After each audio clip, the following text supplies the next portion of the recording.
رقت عيناي شوقا ولطيبة ذرفت عشقا فأتيت إلى حبيبي فاهدأ يا قلب ورفقا صلي على محمد.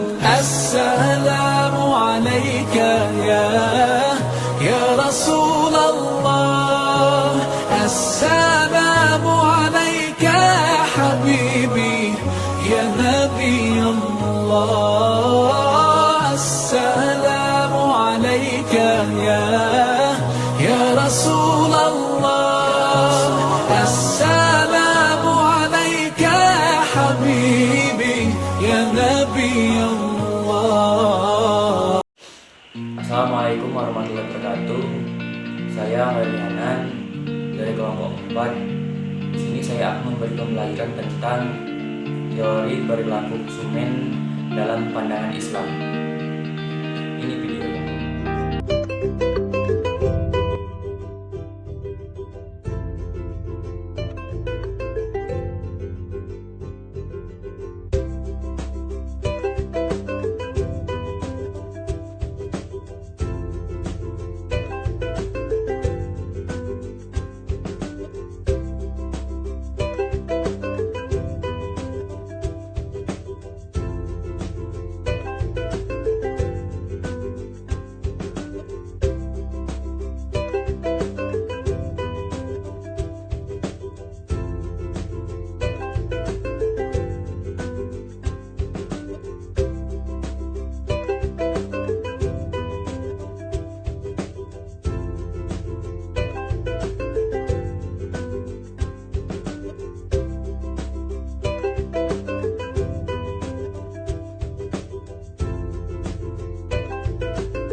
Pengertian perilaku konsumen.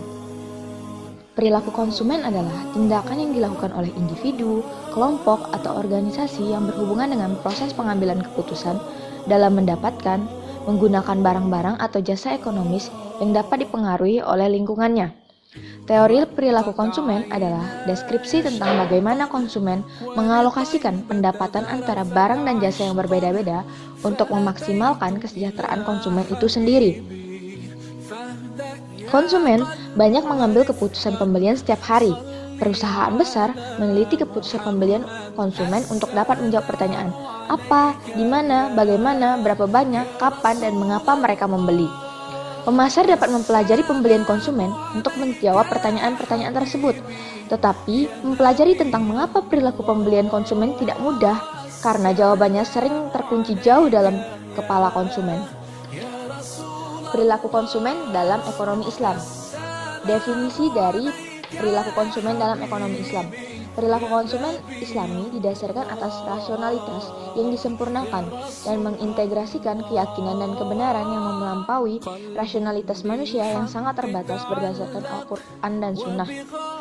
Adi Warman Karim tertulis dalam bukunya Ekonomi Mikro Islami menyebutkan bahwa perilaku rasional mempunyai dua makna, yaitu pertama, metode action selected on the basis of reason took rather than out of habit, prejudice, or emotion, atau tindakan yang dipilih berdasarkan pikiran yang beralasan bukan berdasarkan kebiasaan, prasangka, atau emosi. Dan kedua, makna action that actually succeeds in achieving desired goals, atau tindakan yang benar-benar dapat mencapai tujuan yang ingin dicapai. Prinsip dasar perilaku konsumen Islam terdiri dari 8 prinsip. 1. Prinsip syariah, yaitu menyangkut dasar syariah yang harus terpenuhi dalam melakukan konsumsi.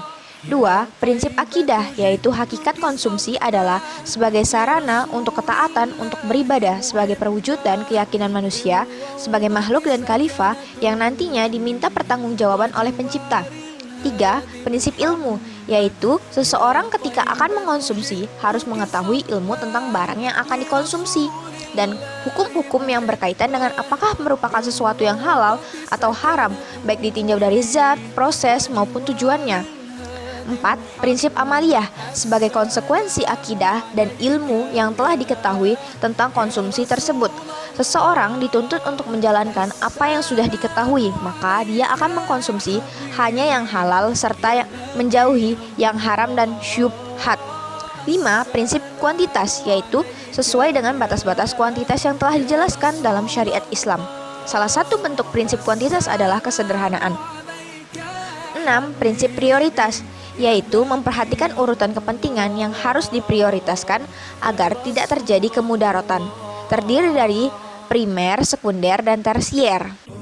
7. Prinsip sosial, yaitu memperhatikan lingkungan sosial di sekitarnya sehingga tercipta keharmonisan hidup dalam masyarakat.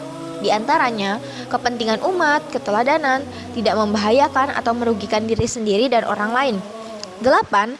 Kaidah lingkungan, yaitu dalam mengkonsumsi harus sesuai dengan kondisi potensi daya dukung sumber daya alam dan keberlanjutannya atau tidak merusak lingkungan. Perilaku konsumen dalam pandangan ekonomi Islam. Yang pertama, urgensi konsumsi dalam perekonomian. Konsumsi memiliki urgensi yang sangat besar dalam perekonomian karena manusia tidak akan tercukupi kebutuhannya tanpa adanya konsumsi. Begitu pentingnya masalah konsumsi, sehingga Islam pun mengatur bagaimana manusia berguna bagi kemaslahatan kehidupannya.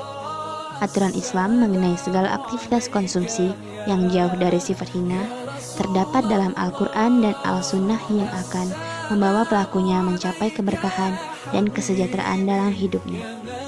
Karena konsumsinya tidak hanya berdasarkan kebutuhan duniawi, akan tetapi juga kebutuhan akhirat. Dan Allah Subhanahu wa Ta'ala berfirman dalam Quran surah Al-A'raf ayat 31 yang artinya, makanlah dan minumlah, namun jangan berlebih-lebihan. Sesungguhnya Allah itu tidak menyukai orang-orang yang berlebih-lebihan. Yang kedua, dasar hukum perilaku konsumen. Manusia adalah makhluk ekonomi yang selalu berusaha memaksimalkan kepuasannya dan bertindak secara rasional. Mereka pun akan berusaha memaksimalkan kepuasannya selama kemampuan finansialnya memungkinkan. Mereka memiliki pengetahuan tentang alternatif produk yang dapat memuaskan kebutuhan mereka.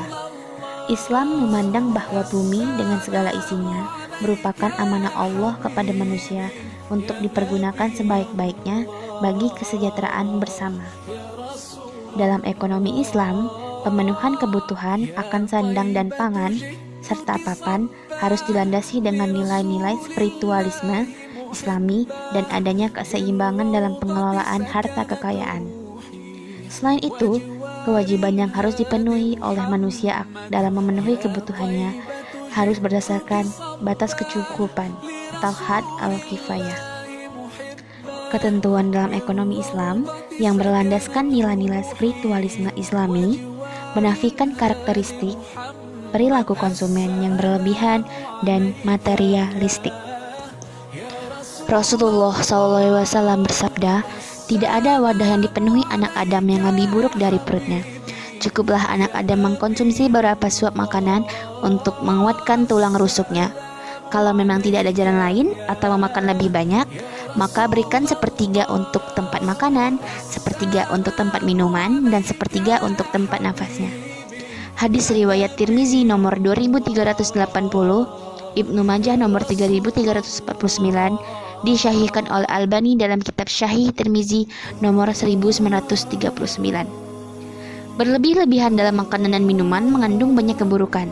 Di antaranya, setiap kali manusia menikmati kebaikan-kebaikan di dunia, maka bagiannya di akhirat akan berkurang. Diriwayatkan oleh Hakim dari Abu Juhaifah radhiyallahu anhu, dia berkata, Rasulullah SAW bersabda, "Sesungguhnya orang yang paling banyak kenyang di dunia, mereka adalah orang yang paling lapar di hari kiamat." Diriwayatkan oleh Ibnu Abu Dunya dengan tambah-tambahan, maka Abu Juhaifah tidak pernah makan memenuhi perutnya atau kekenyangan sampai meninggal dunia.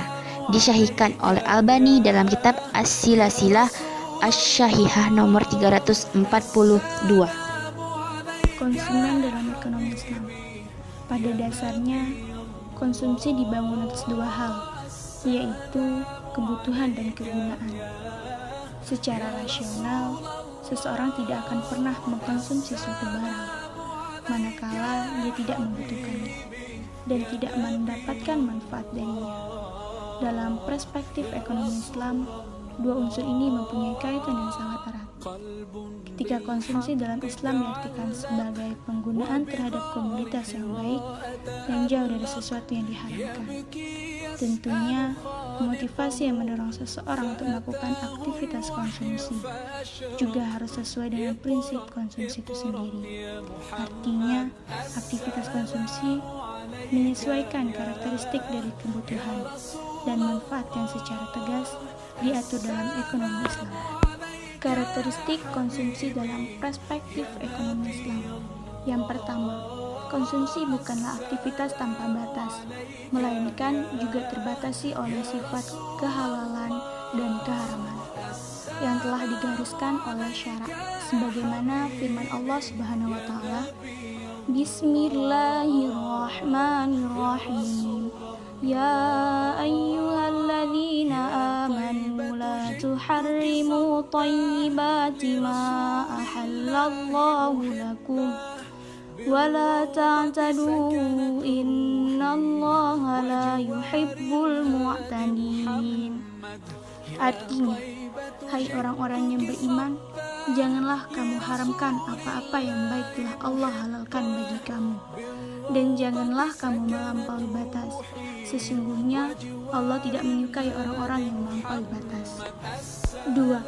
Konsumen yang rasional senantiasa membelanjakan pendapatan pada berbagai jenis barang yang sesuai dengan kebutuhan jasmani maupun rohaninya. Cara seperti ini dapat mengantarkannya pada keseimbangan hidup yang memang menuntut keseimbangan kerja dari seluruh potensi yang ada, mengingat terdapat sisi lain di luar sisi ekonomi yang juga butuh untuk berkembang. 3. Menjaga keseimbangan konsumsi. dengan bergerak antara ambang batas bawah dan ambang batas atas dari ruang gerak konsumsi yang diperbolehkan dalam ekonomi Islam atau mustawa al-kafiyah. Mustawa al-kafiyah adalah ukuran, batas maupun gerak yang tersedia bagi konsumen muslim untuk menjalankan aktivitas konsumsi. Sedangkan di atas mustawa al-kafiyah, seseorang akan terjerumus pada tingkat yang berlebihan. Kedua tingkatan ini dilarang di dalam Islam, sebagaimana nas Al-Quran. Bismillahirrahmanirrahim. Walladzina idza anfaqu lam yusrifu wa lam yaqturu wa kana baina dzalika qawama. Artinya, dan orang-orang yang apabila membelanjakan harta mereka tidak berlebihan dan tidak kikir, dan hendaklah ada di tengah-tengah kalian. 4. Memperhatikan prioritas konsumsi antara laruriyat, hajiyat, dan takmiliyat. Laruriyat adalah komoditas yang mampu memenuhi kebutuhan paling mendasar konsumen muslim, yaitu menjaga keberlangsungan agama, jiwa, dan keturunan, hak kepemilikan dan kekayaan, serta akal pikiran. Sedangkan hajiyat adalah komoditas yang dapat menghilangkan kesulitan dan juga relatif berbeda antara satu orang dengan lainnya, seperti luasnya tempat tinggal, baiknya kendaraan, dan sebagainya. Sedangkan takmiliyat adalah komoditi pelengkap yang dalam penggunaannya tidak boleh melebihi dua prioritas konsumsi di atas. Seri selanjutnya adalah maslahah dalam perilaku konsumen Islami.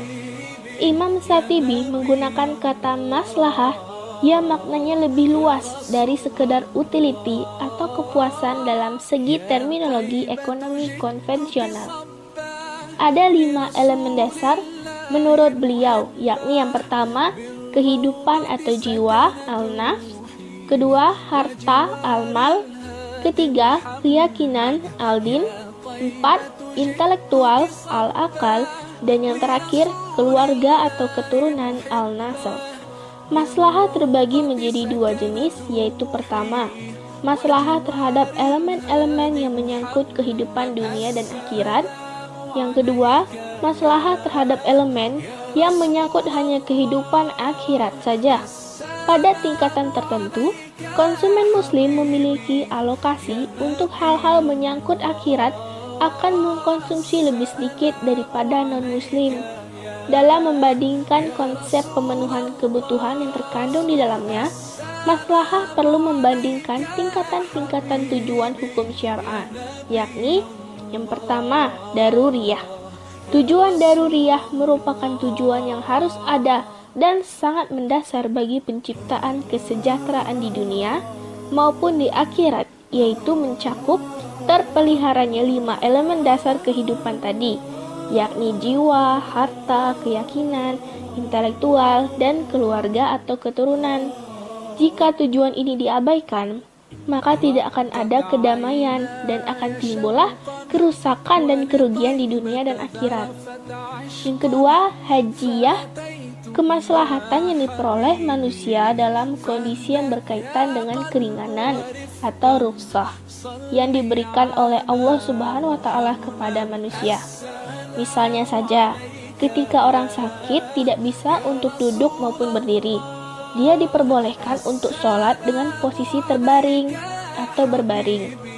Yang ketiga, tahsiniyah. Tahsiniyah ini syariah menghendaki kehidupan yang indah dan nyaman di dalamnya berkaitan dengan sifat, akhlak, dan adab.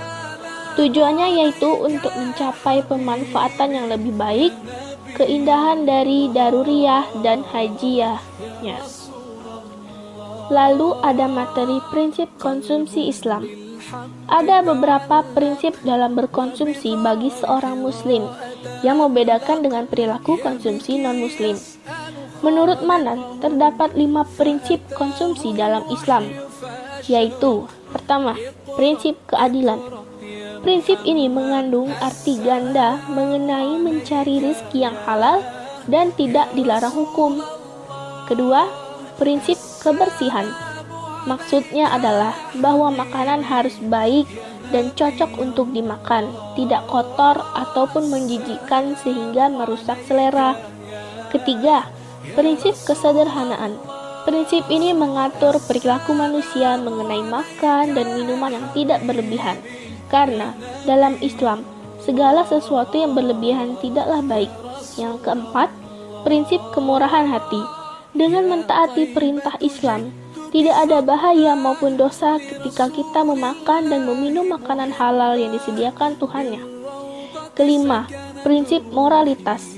Seorang muslim diajarkan untuk menyebut nama Allah Subhanahu wa taala sebelum makan dan menyatakan terima kasih setelah makan, yaitu diawali dengan bismillah dan diakhiri dengan ucapan alhamdulillah. Model keseimbangan dalam konsumsi Islam. Tahukah kalian, model keseimbangan konsumsi dalam perspektif ekonomi Islam didasarkan pada keadilan distribusi. Kebutuhan materi dipergunakan untuk kehidupan duniawi individu dan keluarga.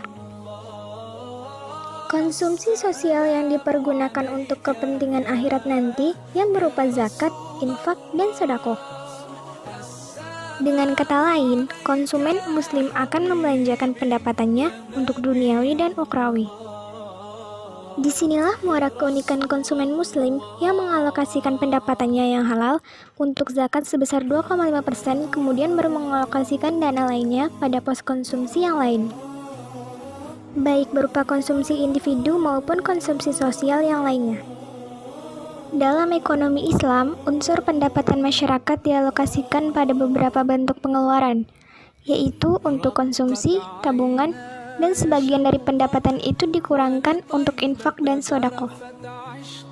Hal ini selaras dengan makna hadis Rasulullah SAW, yaitu yang engkau miliki adalah apa-apa yang engkau konsumsi dan apa-apa yang engkau infakkan. Nah, jadi semua materi yang telah disampaikan terdapat beberapa kesimpulan, yaitu konsumsi merupakan kajian Islam yang sangat penting, yaitu agar manusia lebih berhati-hati menggunakan harta dan kekayaannya, serta memahami etika dalam konsumsi secara baik dan benar. Manusia dalam memenuhi kebutuhannya harus berdasarkan batas kecukupan atau had al-kifayah, baik atas kebutuhan pribadi maupun keluarga.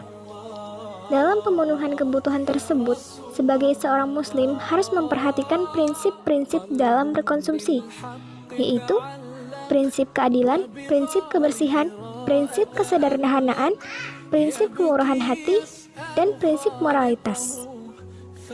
Konsumsi sosial akan membawa berkah dan manfaat, yaitu munculnya ketentraman, kestabilan, dan keamanan sosial.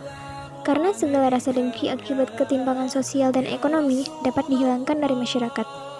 Rahmat dan sikap menolong juga mengalir deras ke dalam jiwa orang kaya yang memiliki kelapangan harta, sehingga masyarakat seluruhnya mendapatkan karunia dengan adanya sikap saling menyayangi, saling bahu-membahu, sehingga muncul kemapanan sosial. Disinilah nampak ekonomi Islam menaruh perhatian pada maslahah sebagai tahapan dalam mencapai tujuan ekonominya, yaitu falah atau ketentraman. Belajar tadi kita mendapatkan manfaat dan menambah wawasan kita. Wassalamualaikum warahmatullahi wabarakatuh.